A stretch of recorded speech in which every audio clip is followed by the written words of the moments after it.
doll collectors, hobbyists, fabsome besties. Yeah, I'm doing my nails right now. A little Toya realness. I'm going out of town this week and it's always kind of stressful because I have to shoot all my videos before I go. And I've got some housekeeping to do. I need to organize my smart doll shelf. It has become a little bit of a mess. So you all are gonna help me do that today. Nails are dry. Let's get started. We have to travel over to my smart doll shelf, which is right there. Yeah, I've been adding dolls that aren't smart dolls.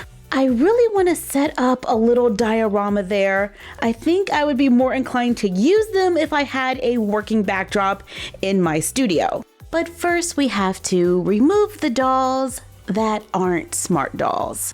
Better.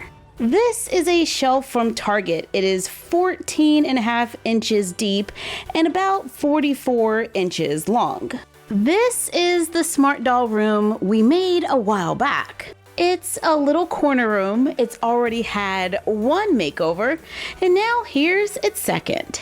We have a large window on this side and then a back wall with a closet, little desk area, and a seating area. This wall is way too long for our shelf because we only have 14.5 inches. I did think about cutting it in the corner so we can just push it flat and have one long wall. But then this window would just be facing a wall and we wouldn't be able to play with light. So I'm gonna cut it down. Let's clear this space. I have a lot of stuff on the floor, which is also way too large for my shelf. And I'm not sure if I have enough of that brick left. Let's cut out the seating area. And this is why my nails are always messed up. We're gonna extend this little area here. So let's remove that wall. Let's go ahead and cut the floor to 14.5 inches. So we are losing some floor space there. Let's add 11 inches to the wall. I don't have enough of this paper to finish this wall, so we're gonna have to come up with something else. I think I have enough of this. All right, finish patching the wall. Cut more foam board to extend the floor. Ours is 2 layers. We can add another 4 inches on that side. And I went ahead and added it because we can use all the space we can get. I add a new paper to the floor. It's a lot brighter and giving us a new look. Our seating area is going to be right here. So I'm just going to pull these off the wall. Let's take our window and trim it down. The bottom of our wall got pretty damaged when we removed the seating area. So I cut another piece of foam board to clean it up, then glue the wall to the room, giving us a very long room. Here is our original seating area. I'm adding foam board to the sides and back, so it is now freestanding. And we can place it right here, facing forward. But since it is no longer attached to our walls, we can go ahead and add those wall details like baseboards and trim. That way, if we ever want a blank space, we got one. Our desk has gotten a little beat up, so I'm just gonna cover the top with paper to clean it up a little and make it stand out. And while we're at it, let's add paper to the top of the higher shelves with a little piece of foam board to make them match. Now let's bring in the bed or seating area because it is a little short. Add the cushion, blanket, pillows, and I'm just going to town with these pillows to make a space that's nice and cozy. Let's bring back our stool and place it under the desk.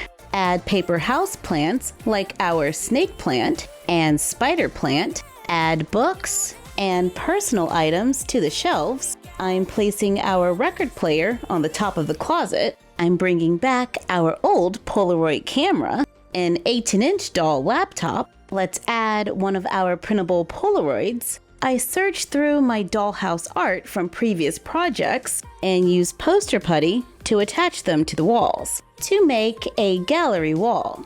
I love using art to add a little clutter to a doll room so it looks lived in. And it's an easy way to add a lot of interest without taking up a lot of space. I found this cute little cart at Target. It was at the front of the store near their little value section. It was $5 and it's a great size for a smart doll. However, I don't know if we have enough room in this room, but it's definitely a cute piece if we can find a place for it. But for the most part, our smart doll room is done. Now I have 4 dolls that need to share this space. I can have one trying on clothes over by the closet, one on the computer, and we can add a little button light inside the little desk lamp we made so it really lights up. Place the other dolls on the sofa and have them deep in conversation. And now I finally have a room that is large enough to fit all my dolls. For those of you who are new to smart dolls, these dolls are 24 inches tall. So this is a pretty large space, but we made it to fit the top of our shelf, so we have a place to store it. On a side note, in the comments, one of you wanted to know if a phone umbrella could fit the dolls. So I went on Amazon to search for a phone umbrella, which I didn't even know was a thing, and found it. It was like $13 and it came in this little case. I'm sure you can find it at different prices. That's just the one I got. And here it is. Oh wow, that looks interesting. It's a little plastic umbrella. We can open it up. There's a little snap there. And check that out. It works. If I'm going off the handle, I'm gonna say it's a little large for a 1/6 scale doll, but it totally works with a smart doll. Overall, I am very happy that we finally got around to doing this. It is going to be such a treat seeing the dolls in this diorama when I come into my studio. Thank you for joining us while we gave our smart doll room another makeover, building a room to fit our space rather than trying to find space to fit our room. Like, comment, share, and subscribe. Don't forget to ring the bell and follow us on Instagram at MyFroggyStuff, the Frog Vlog, and Bella of MyFroggyStuff. And we will see you next time.